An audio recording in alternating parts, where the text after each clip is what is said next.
I'm Amaya, 32 years old, and I'm standing in the bathroom of an upscale restaurant staring at my phone while my entire family waits outside. 5 minutes ago, my younger sister Scarlett stood up at my birthday dinner and announced she was pregnant with my husband Nathan's baby. The whole restaurant went silent. She was smiling triumphantly, and Nathan's face turned white as paper. But I didn't cry or scream, because in my hand was a message from my doctor that would destroy them both. Before I tell you what happened next, let me know where you're watching from. If you've ever been betrayed by family, hit subscribe. Now let me show you how their cruelty became their destruction. Growing up, Scarlett and I were the classic case of the responsible older sister and the spoiled younger one. 3 years separated us in age, but light years separated us in how our parents treated us. From the moment Scarlett was born with her perfect golden curls and bright blue eyes, she became the centre of our family's universe while I became the supporting character in her story. I was 7 when I first understood the dynamic that would define our entire relationship. I had saved my allowance for 2 months to buy a special edition Barbie doll, the one with the purple ball gown that I'd stared at through the toy store window every time Mum took us shopping. The day I finally brought her home, Scarlett took one look at it and started crying, saying she wanted it. Without hesitation, my mother turned to me and said, "Amaya, honey, share with your sister. She's younger, you need to be understanding." That became the motto of my childhood. Be understanding, be patient, be the bigger person. Scarlett learned quickly that tears got her anything she wanted, especially if it was mine. My toys, my clothes, my friends, nothing was off limits to her grabbing hands and manipulative tears. By the time I was in high school, I'd learned to hide anything I truly cared about, to downplay my achievements to make myself smaller, so Scarlett could shine brighter. Our parents, Robert and Linda, weren't bad people, just blind ones. They saw Scarlett's beauty and charm and mistook it for fragility that needed protection. They saw my strength and competence and mistook it for not needing support. When I got straight A's, it was expected. When Scarlett managed a B average, we had a celebration dinner. When I got into medical school, they said they were proud. When Scarlett got into art school, they threw a party with 50 guests. I met Nathan during my 3rd year of medical school. He was a surgical resident, 5 years older, with steady hands and an even steadier presence that drew me like a magnet. After years of chaos with Scarlett's drama, Nathan's calm confidence felt like stepping into a peaceful room after being in a windstorm. Our first conversation happened over a patient chart at 3 in the morning. I was exhausted, running on coffee and determination, and I'd made a small error in my notes. Instead of the condescension I expected, Nathan simply pointed it out gently and then spent 20 minutes teaching me a better system for keeping track of patient medications. No judgment, no superiority, just genuine help. "You're going to be a great doctor," he said that night, and it was the first time someone had seen my potential without immediately comparing it to someone else's. We dated for 2 years before he proposed. During that time, Scarlett tried every trick in her arsenal to get his attention. She'd show up at our dates, claiming emergencies, wear inappropriate outfits to family dinners, and once even pretended to faint at my medical school graduation party. Nathan saw through it all, with a clarity that made me love him even more. "Your sister is exhausting," he said, after one particularly dramatic family dinner where Scarlett had sobbed about her professor not understanding her artistic vision. "How did you turn out so normal?" "Survival instinct," I told him, and we both laughed, but there was truth in it. The first time Scarlett realised she couldn't have Nathan was at our engagement party. She'd had too much champagne and cornered him by the bathroom, pressing against him and suggesting he was marrying the wrong sister. Nathan told me immediately, and when we confronted her together, she played it off as a joke. but the look in her eyes was pure hatred. Not at Nathan for rejecting her, but at me for finally having something she couldn't steal. Our wedding 5 years ago should have been perfect. I'd planned every detail, saved money by doing most things myself, and created what I thought would be a beautiful, intimate celebration. But Scarlett, my maid of honour at my mother's insistence, found ways to sabotage without anyone being able to prove it was intentional. She showed up an hour late for hair and makeup, claiming traffic that didn't exist. She wore a dress that was technically champagne-coloured but looked white in every photo. During her speech, she got drunk and told embarrassing childhood stories that had everyone shifting uncomfortably in their seats. And at the end of the night, she accidentally spilled red wine on my dress during the last dance. "Your sister just has bad luck," my mother said when I tried to express my frustration. "Don't be so hard on her." Nathan was less forgiving. "She's jealous and petty," he said, as we left for our honeymoon.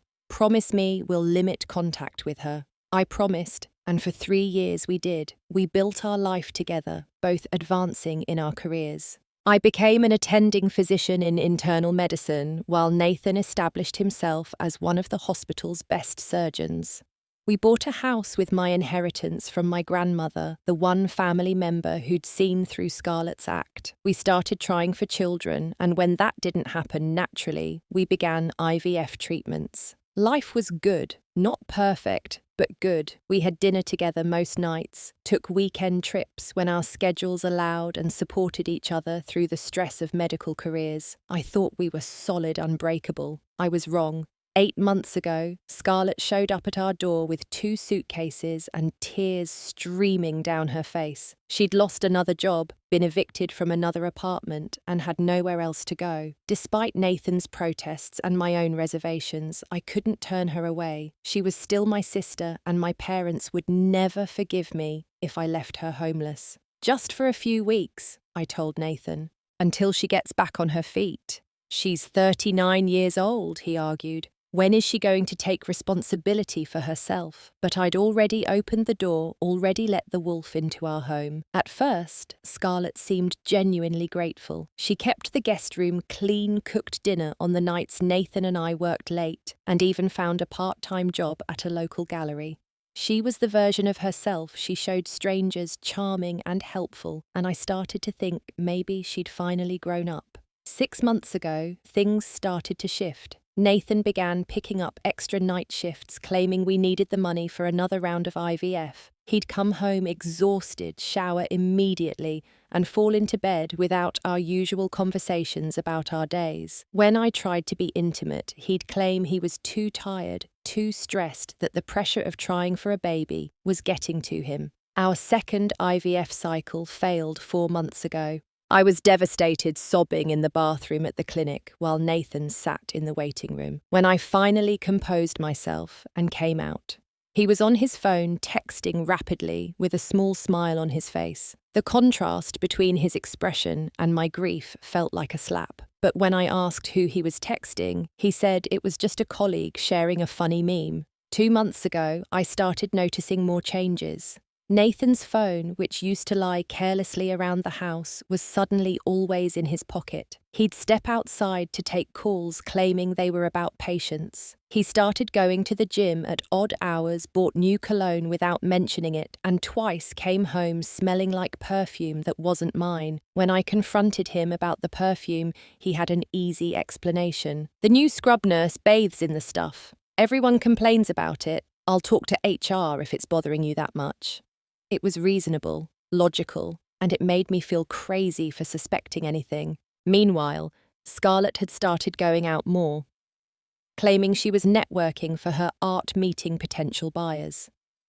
She'd leave in the evening wearing carefully applied makeup and dresses that seemed too nice for casual meetings. When I asked about it, she laughed. "Just because you gave up on looking good doesn't mean I have to," she said, the casual cruelty so natural I almost didn't register it. 2 months ago, everything changed. I'd left work early with a migraine, driving home in the middle of the day when I should have been at the hospital until evening. Nathan's car was in the driveway, which was odd since he was supposedly in surgery until 4. I assumed he'd gotten sick too, maybe we'd caught the same bug. I entered quietly, not wanting to wake him if he was resting. The house was silent except for the sound of the TV in the living room. I walked in to find Nathan and Scarlett sitting on opposite ends of the couch watching a movie. They jumped when they saw me, but not like they'd been doing anything wrong, more like they were just startled. "You're home early," Nathan said immediately, coming to feel my forehead. "Are you sick?" I explained about the migraine, and he was all concern getting me medication, setting me up in our bedroom with blackout curtains. Scarlett brought me tea, both of them acting perfectly normal. I told myself I was paranoid that my failed IVF was making me see problems where none existed, but the feeling wouldn't go away. Something was off in my own home, like furniture had been moved just slightly enough to make you bump into things, but not enough to consciously notice. I started paying closer attention, documenting small things. Nathan's gym bag in different spots than where he usually left it. Scarlett's makeup more smudged when she came home than when she left. The guest bathroom shower used during the day when both claimed not to have showered. 6 weeks ago, I did something I'm not proud of. We'd installed security cameras the year before after a break-in down the street, but we rarely checked them. They were motion-activated, saving footage to the cloud for 30 days. I told myself I was just checking to make sure the system was working properly. The first thing I saw was innocent enough. Nathan coming home for lunch, which he'd mentioned. Scarlett gardening in the backyard, which explained the dirty knees on her jeans. But then I found it. Tuesday, 2 weeks prior, 1 in the afternoon, Nathan's car pulling into the driveway. Him entering through the front door. Scarlett greeting him in lingerie. And then, I couldn't watch anymore, but I forced myself to. I watched my husband and my sister have sex on my couch in my living room in my home. I watched them laugh afterwards, Scarlett saying, "She'll never know she's too trusting." Nathan responding, "After her birthday, we'll tell her." I threw up in my office trash can, then sat at my desk, shaking for an hour. My first instinct was to drive home and confront them, to scream and throw things and make them pay immediately. But something stopped me. Maybe it was the calculating way they'd discussed telling me like it was a business decision. Maybe it was Scarlett's cruel confidence that I was too trusting. Or maybe it was years of being told to be understanding, to be the bigger person, that made me decide to be strategic instead of emotional. I made an appointment with a divorce lawyer that day, a woman named Patricia Reeves, who came highly recommended for high-asset divorces. I showed her the footage and she smiled grimly. "Document everything," she said. "Every text, every receipt, every minute they think you're not watching. Build your case before they even know there is one." So that's what I did.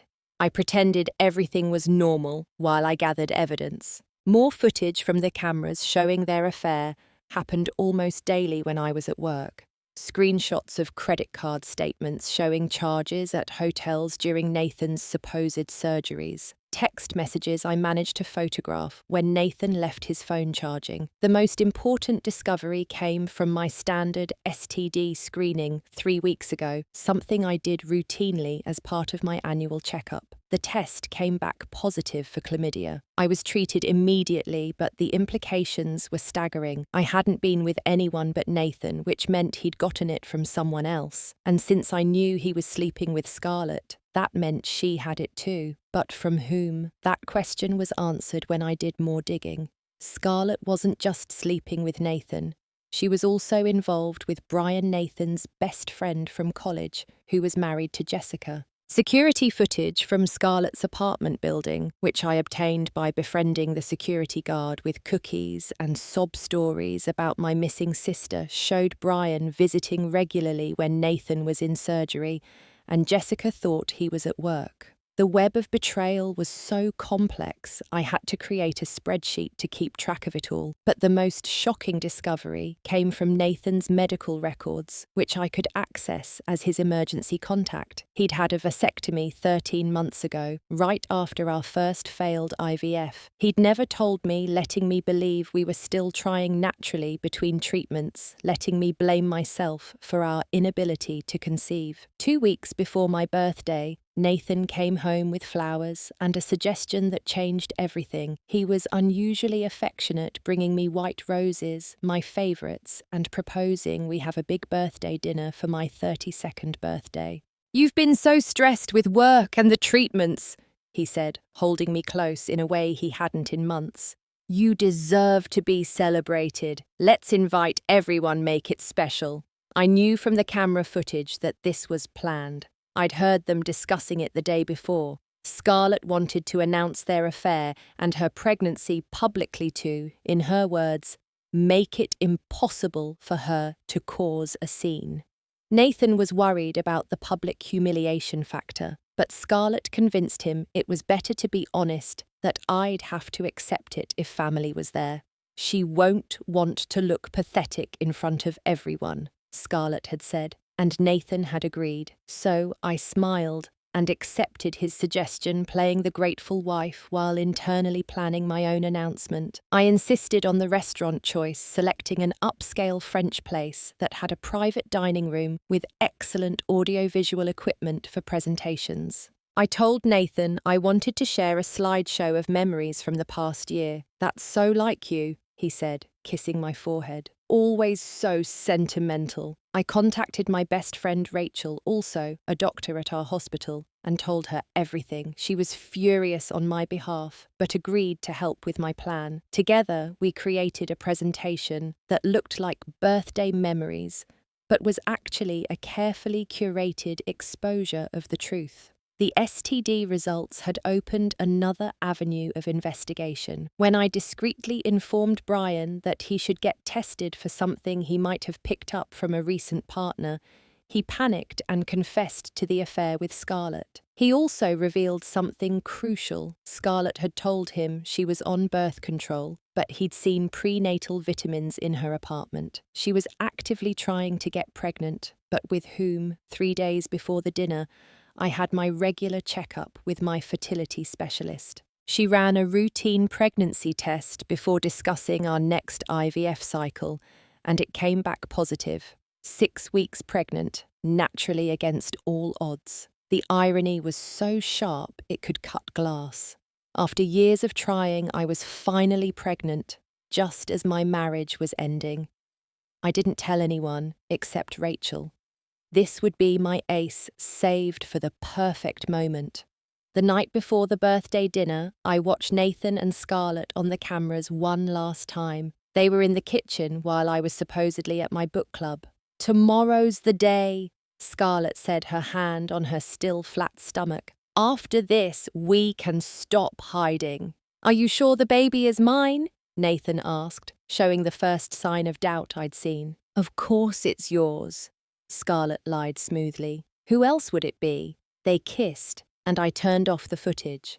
Tomorrow they'd learn what happened when you underestimated the person you'd betrayed. I packed a bag that night, essentials I'd need for a few days away from home. I arranged for a locksmith to come the day after the party. I transferred money to my personal account, legally documented as marital assets I was entitled to. I was ready. The morning of my birthday, I woke to Nathan bringing me breakfast in bed, playing the devoted husband to perfection. Scarlett had made my favourite pancakes, both of them maintaining the charade that this was just a normal birthday, not the day they planned to destroy my life. "Wear something nice tonight," Nathan said, kissing me goodbye. "You'll want to look good for photos." "Oh, I will," I promised already, planning the red dress that would look stunning in the documentation of their downfall. The restaurant was perfect for what was about to unfold. Les Bernardins' private dining room could seat 40, but we'd only invited 30.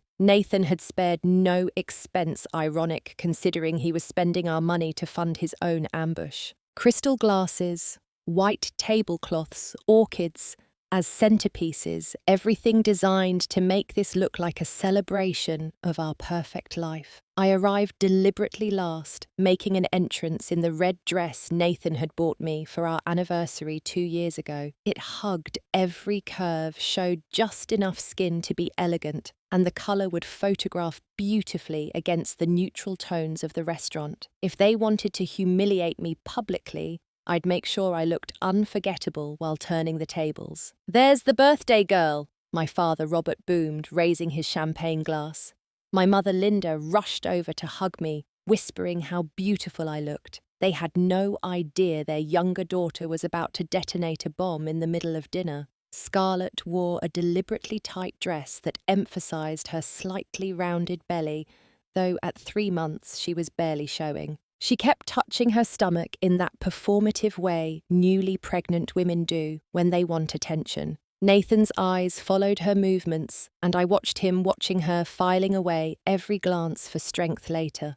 The guest list was a careful curation of important people in our lives. My parents, Nathan's parents, George and Margaret, his sister Julie, with her husband Tom. Brian and Jessica were there, Brian looking nervous as hell, probably wondering if his secret was safe. Rachel sat strategically where she could support me and document everything on her phone. Several colleagues from the hospital, including our department chief, Dr. Morrison, who Nathan had specifically invited to witness what he thought would be my submission. Dinner progressed with painful normalcy. We had oysters, then soup, then the most expensive steaks on the menu. Nathan kept refilling everyone's wine glasses liquid courage for his planned betrayal. Scarlett abstained, obviously making a show of covering her glass with her hand and smiling mysteriously when anyone asked why. The toasts started with dessert. My father stood first, his voice thick with emotion. 32 years ago, we were blessed with Amaya. She's been nothing but a source of pride, becoming a doctor, marrying a wonderful man, building a beautiful life. Happy birthday, sweetheart. My mother followed, talking about how she couldn't wait to be a grandmother, looking pointedly at me and Nathan. The irony was excruciating. Nathan's parents went next, George calling me the daughter they'd always wanted, Margaret praising how I'd made their son a better man. Colleagues shared stories of my dedication to patients, my skill as a diagnostician, my future potential as department head someday. Then Nathan stood, raising his glass, and I knew this was it. My hand found my phone in my purse, finger poised over the presentation remote I'd synced earlier. "I want to thank everyone for coming tonight to celebrate Amaya," he began, his voice steady with rehearsed confidence. "She's an incredible woman, a talented doctor, and she's been my partner for 7 years. He paused, and I saw Scarlett shift in her seat, ready to pounce. "But," Nathan continued, and that single word changed the energy in the room, "there's something we need to share with everyone." Before he could finish, Scarlett shot to her feet, wine glass of water in hand. "I have an announcement to make." Her voice cut through the room like a blade. "I'm pregnant." The normal response to such news would be congratulations, but something in her tone made everyone hesitate. She wasn't done. 3 months pregnant, actually. Her hand moved to her belly again, possessive and theatrical. "And Nathan is the father." The silence that followed was absolute. Forks stopped moving. Glasses stayed suspended in mid-air. My mother's face went from confused to horrified in slow motion. My father's expression darkened like storm clouds gathering. George's mouth fell open while Margaret's hand went to her chest. "What did you just say?" My father's voice was low, dangerous. Scarlett smiled triumph written across her face. "Nathan and I are in love. We have been for months. I know this is unconventional, but we wanted to be honest with everyone, especially on Amaya's birthday." "Unconventional?" Jessica spoke up, her voice sharp. "You're sleeping with your sister's husband, and you call it unconventional. Love doesn't follow rules," Scarlett said, lifting her chin. "We didn't plan this, it just happened, and Amaya," she turned to me with fake sympathy, "you're my sister. You'll understand." You've always been understanding. That's when Nathan finally found his voice. Amaya, I'm sorry. This isn't how we wanted you to find out. We were going to tell you privately after your birthday, but Scarlett felt honesty was more important. You couldn't give him children anyway. Scarlett added the cruelty so casual it took people a moment to process what she'd said. Rachel's hand found mine under the table, squeezing hard. Brian had gone pale, probably wondering if his part in this would be exposed. Jessica was looking between her husband and Scarlett with growing suspicion. I stood slowly, deliberately, my movements calm and controlled. I smiled, actually smiled, and saw confusion flicker across both their faces. Thank you for the birthday gift, Scarlett, I said, my voice carrying perfectly in the stunned silence. Since we're sharing news, I have some too. I pulled out the remote, and the screen at the end of the room flickered to life. I'd coordinated with the restaurant earlier, telling them I had a birthday presentation. They had no idea what they were about to display. I've prepared a little presentation, I announced, a journey through betrayal, or as you both like to call it, honesty. The first slide appeared on the screen, crystal clear security footage from my living room. The timestamp showed Tuesday 2 weeks ago, 1:15 in the afternoon. There was no audio, but none was needed. The image of Nathan and Scarlett tangled together on my couch spoke volumes. Gasps echoed through the room. My mother's wineglass shattered on the floor. George stood so fast his chair tipped backward. "What the hell is this?" he demanded, but I was already moving to the next slide. More footage, different days, different locations in my house, the kitchen counter, the guest bedroom, even my own marital bed. Each image time-stamped, dated, creating an undeniable timeline of their affair. "You see," I said conversationally, as if discussing the weather, "I've known about this for 6 weeks. I wanted to give you both the chance to come clean, to show a shred of decency. Instead, you planned this ambush thinking I'd be too shocked to respond properly. You were spying on us!" Nathan's voice cracked with indignation. "Security cameras, Nathan, in my own home, the ones we installed together last year. Remember?" The next slide made Brian visibly flinch. It wasn't from my house, but from Scarlett's apartment building security footage. Brian entering at 10 in the morning, Brian leaving at 2 in the afternoon. Multiple dates when Nathan was in surgery and Jessica thought her husband was at work. Interesting side note, I said, watching Jessica's face transform from confusion to rage. "Scarlett's been quite busy. Weren't you, sister? That's not... You can't prove..." Scarlett started, but Jessica was already on her feet. "You slept with my husband too." Jessica's voice was deadly quiet. We were just..."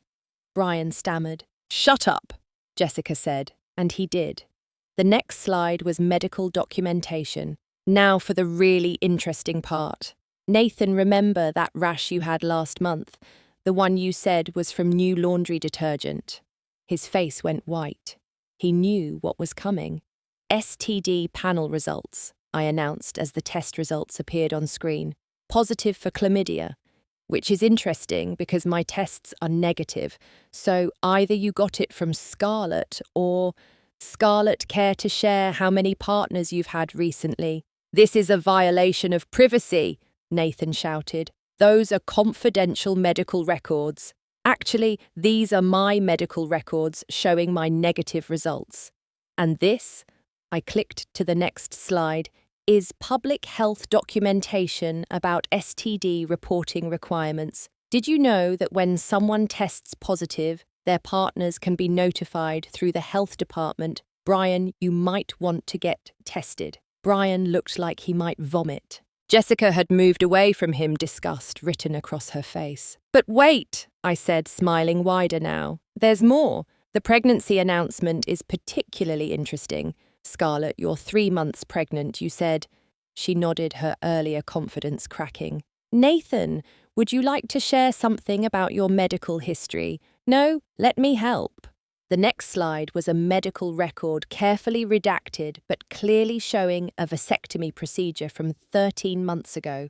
You had a vasectomy last year, right after our first failed IVF. You never told me, let me keep believing we were trying naturally between treatments. The room erupted. Scarlett turned on Nathan with fury. You had a vasectomy. You told me you wanted children with me. It's reversible, Nathan stammered. Actually, I interjected. Reversals take months to be effective if they work at all, so that baby definitely not Nathan's. Brian, I believe congratulations might be in order. Jessica laughed, but it was bitter and sharp. Oh my God, you're pregnant with my husband's baby. It could be. Scarlett was floundering now, her carefully planned announcement crumbling around her. Should we check the dates? I asked helpfully. Based on the security footage, Brian was visiting you regularly right around the time of conception. My father stood up, his face purple with rage. Enough, Scarlett! What have you done? Nathan said he loved me. Scarlett cried real tears now, not the manipulative ones from our childhood. And you believed him. Margaret, Nathan's mother, spoke for the first time. You destroyed your sister's marriage for a man who lied to you from the start. But there's one more announcement, I said, pulling everyone's attention back to me. Since we're being honest. I clicked to the last slide, an ultrasound image dated 3 days ago. I'm pregnant, 6 weeks, conceived naturally despite everything, with Nathan's child confirmed by DNA testing from stored samples at our fertility clinic. So congratulations, Scarlett. You're going to be an aunt to the only child that's actually Nathan's. The silence was deafening. Nathan stared at the ultrasound, his mouth opening and closing like a fish out of water. Scarlett's face cycled through emotions, disbelief, rage, and finally complete devastation. You're lying, she whispered. Unlike you two, I don't lie. I have the documentation right here. I pulled out the medical files, passing them to Rachel to verify as another doctor. She's telling the truth, Rachel confirmed. 6 weeks pregnant, healthy pregnancy DNA match to Nathan's stored samples from before his vasectomy. That's when Scarlett lost it completely. She lunged at Nathan, screaming incoherently about betrayal and lies. George and Tom had to physically restrain her while she clawed at Nathan's face, leaving bright red scratches down his cheek. You said you loved me. You said we'd have a family. She was sobbing now, ugly, genuine tears. I made a mistake, Nathan said weakly, looking at me with desperate eyes. Amaya, please, we can work this out. No, I said simply. We can't. I pulled out one more document from my purse, divorce papers I'd had drawn up the week before. These were filed this morning. You'll be served officially tomorrow, but since we're being honest tonight, I thought you should know. The house is in my name, inherited from my grandmother. The cars are in my name, purchased with my income. The joint accounts have been legally separated. You have 30 days to vacate the premises. You can't do this, Nathan protested. I'm your husband. Were, I corrected. You were my husband. Now you're just someone who betrayed me with my sister while letting me blame myself for our inability to have children. Dr. Morrison, our department chief, stood up. Nathan, given what's been revealed tonight, I think we need to discuss your position at the hospital. This kind of behavior, especially the STD transmission without disclosure, raises serious ethical concerns. This is insane, Nathan shouted. You're ruining my life over a mistake. No, I said, gathering my purse and coat. You ruined your own life. I'm just refusing to go down with you. The immediate aftermath was chaos. Scarlett had to be physically removed from the restaurant after she attacked Nathan again, screaming about the vasectomy and how he'd ruined her life. The manager called security, and she was escorted out while our parents followed my mother in tears, my father silent with rage. Nathan tried to follow me, but George, his own father, blocked him. Don't you dare, George said, his voice shaking with disgust. You've done enough. You cheated on your pregnant wife with her sister. What kind of man does that? Dad, you don't understand. I understand perfectly. You're not the son I raised. Margaret, we're leaving. Nathan's parents walked out without another word, but Margaret stopped to hug me, whispering, "We'll always consider you our daughter. This changes nothing between us." Brian and Jessica's marriage imploded in real time. Jessica demanded his phone went through it right there in the restaurant and found months of messages with Scarlett. She threw her wedding ring at him and left with her sister who'd come as her +1. "Please, Jess, let me explain," Brian called after her. "Explain it to my divorce lawyer," she shot back. Rachel drove me to her house, where I'd arranged to stay for a few days.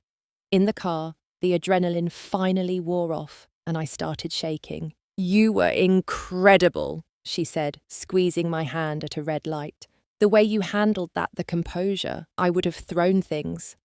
I almost did 6 weeks ago when I first found out.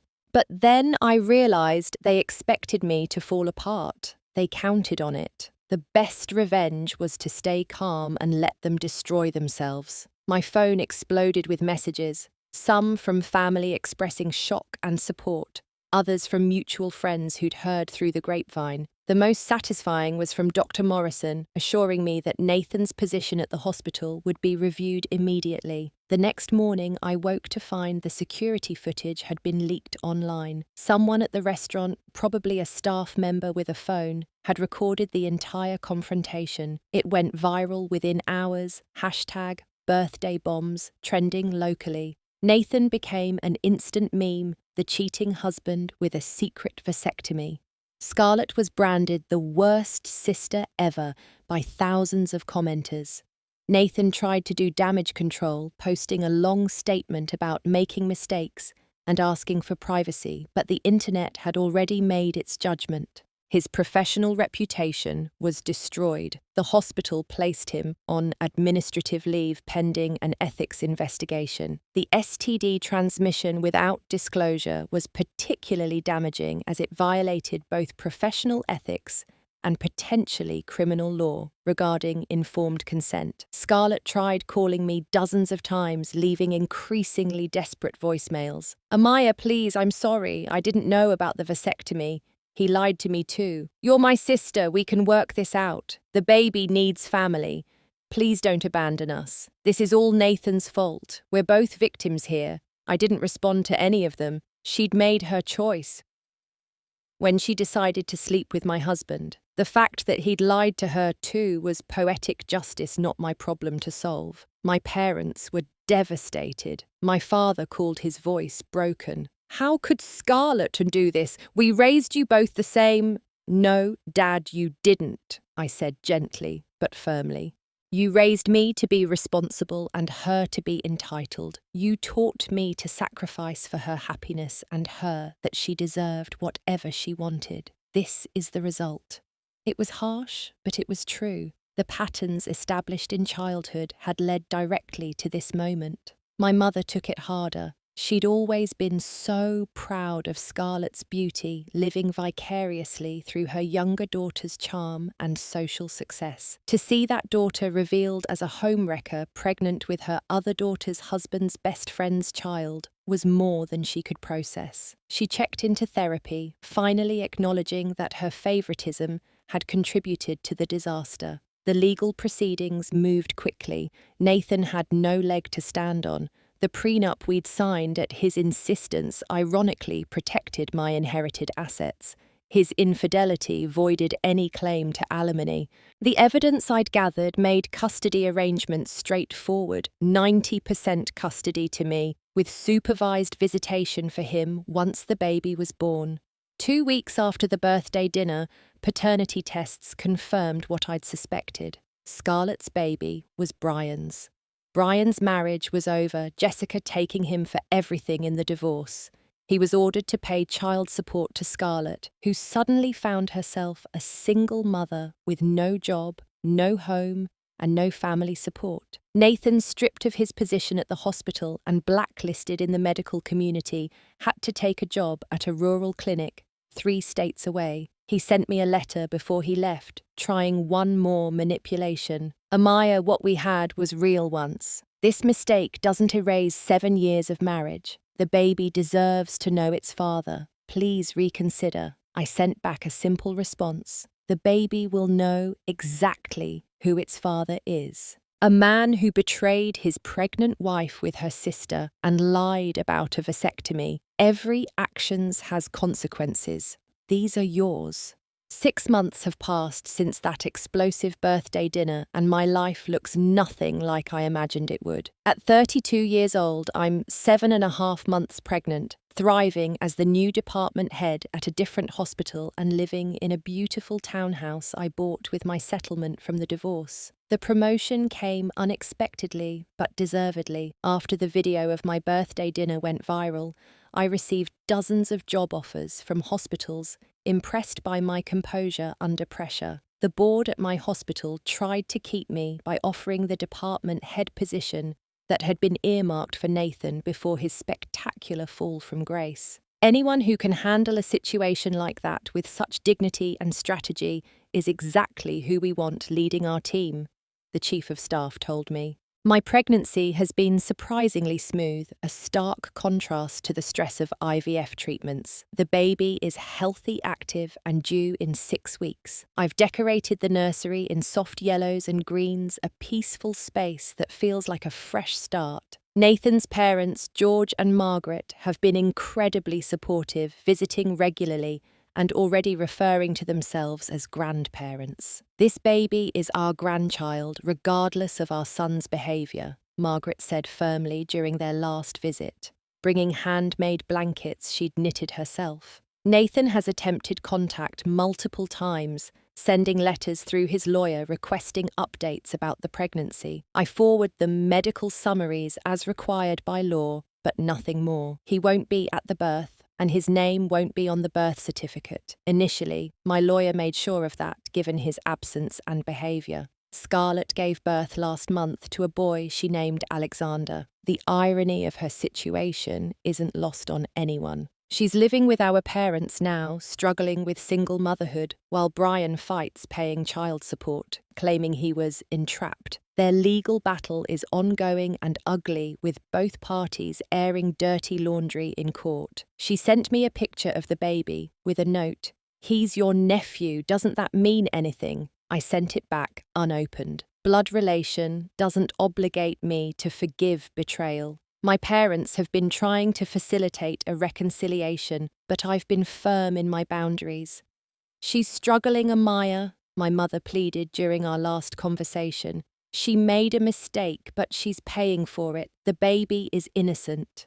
"The baby is innocent," I agreed, "which is why I've set up a college fund for him that Scarlett can't touch. But that doesn't mean I have to have a relationship with either of them. She didn't just sleep with Nathan, Mum. She planned to humiliate me publicly on my birthday. That's not a mistake, it's calculated cruelty."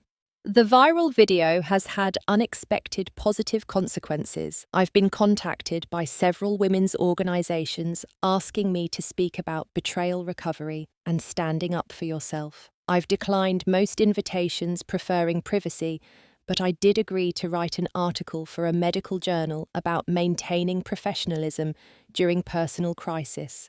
Dr. Morrison asked me to mentor young female doctors navigating workplace relationships and ethics. It's become one of my favourite parts of the job, helping other women recognise red flags and protect themselves professionally and personally. Rachel has been my rock through everything. She's going to be my birth partner and the baby's godmother. We joke that she's seen me through the worst moment of my life, so watching me give birth should be easy in comparison. "At least during labour, everyone expects you to scream," she said, making me laugh for the first time in days after the birthday disaster. I've been in therapy, working through the betrayal and preparing for single motherhood. My therapist, Dr. Kim, has helped me understand that my calm response to the betrayal wasn't cold or calculated, but a form of self-preservation. "You took control of a situation where you had no control," she explained. "Instead of being a victim of their timeline,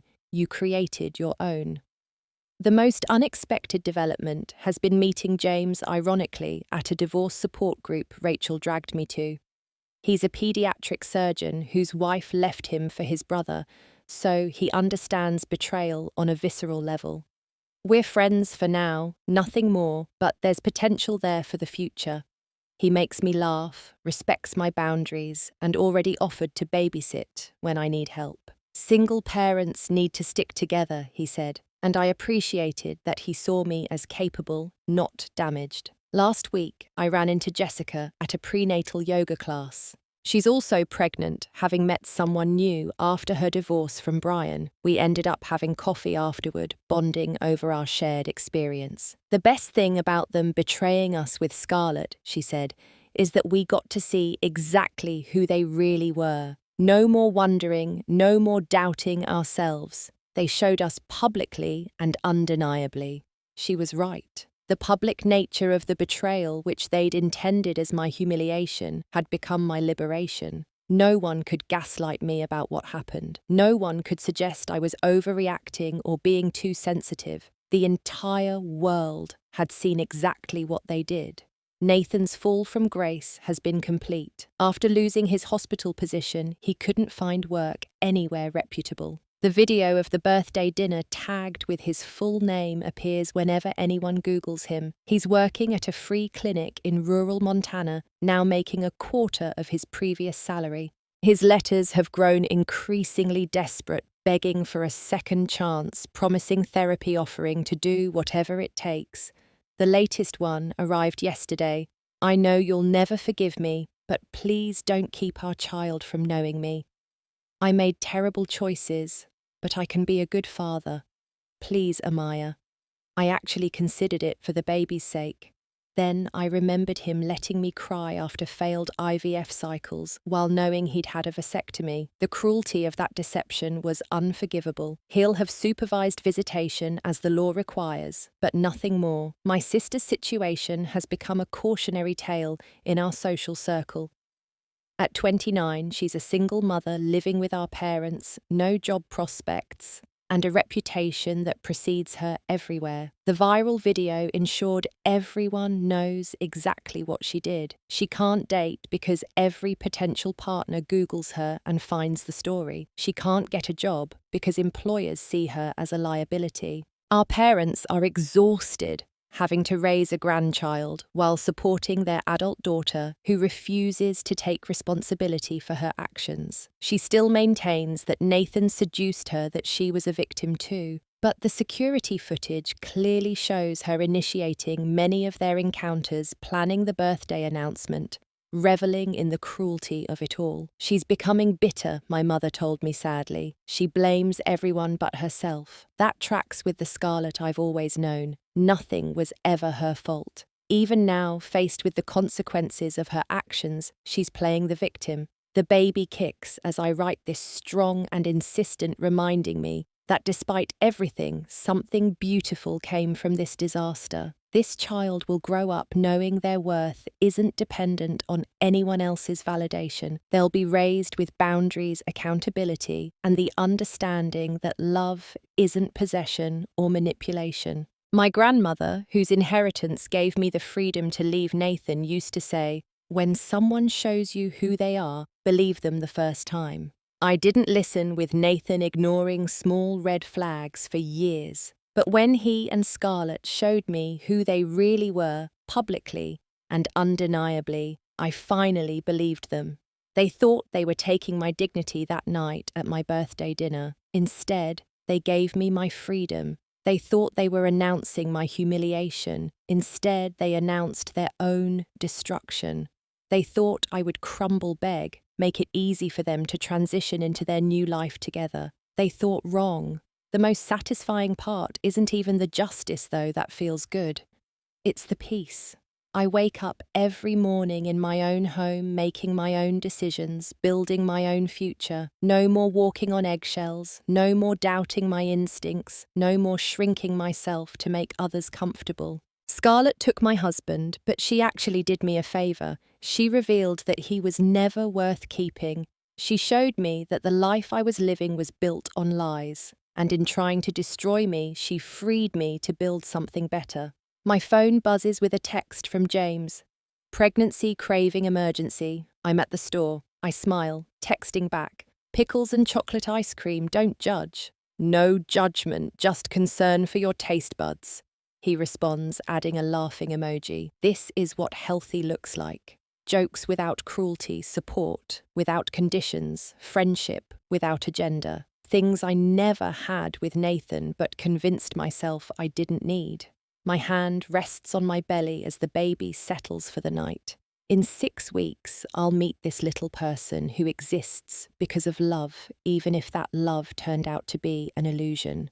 They'll never know the chaos that surrounded their conception and early existence. They'll only know that they were wanted, fought for, and born into truth rather than deception. Tomorrow, I have a meeting with a publisher interested in my story. Not the salacious details, but the journey of reclaiming power when someone tries to take it from you. The advance would set up the baby's future nicely. Another silver lining from the disaster. Nathan and Scarlett thought they were the authors of this story, casting me as the rejected wife who would fade into the background. Instead, I rewrote the ending, turned their tragedy into my triumph, their cruelty into my catalyst for change. My sister announced her pregnancy with my husband at my birthday dinner, thinking she was delivering a killing blow.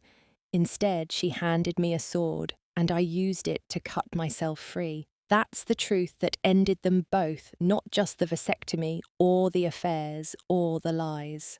The truth that I was stronger than they thought, smarter than they assumed, and worth more than they could ever understand. They played their hand, revealed their cards, and lost everything. I won. Thank you for listening to every word of my story. If you've ever been betrayed by someone you trusted, especially family, I want you to know that their actions don't define your worth. Have you ever had to expose someone's lies publicly? Share your story in the comments below. We're stronger when we support each other. Please hit that like button if you believe in justice and karma, and subscribe for more stories of people who refuse to be victims. Share this with anyone who needs to hear that betrayal can become breakthrough, that the worst moments can lead to the best outcomes. Remember, when someone tries to humiliate you publicly, they're really revealing their own character. Stand tall, stay calm, and let the truth be your weapon. You deserve people in your life who celebrate you, not ones who plot against you at your own birthday dinner. Until next time, this is Amaya, 8 months pregnant and thriving, reminding you that sometimes the best gift someone can give you is showing you exactly who they are. Believe them, leave them, and build something better. Take care of yourselves, trust your instincts, and never apologize for demanding loyalty from those who claim to love you.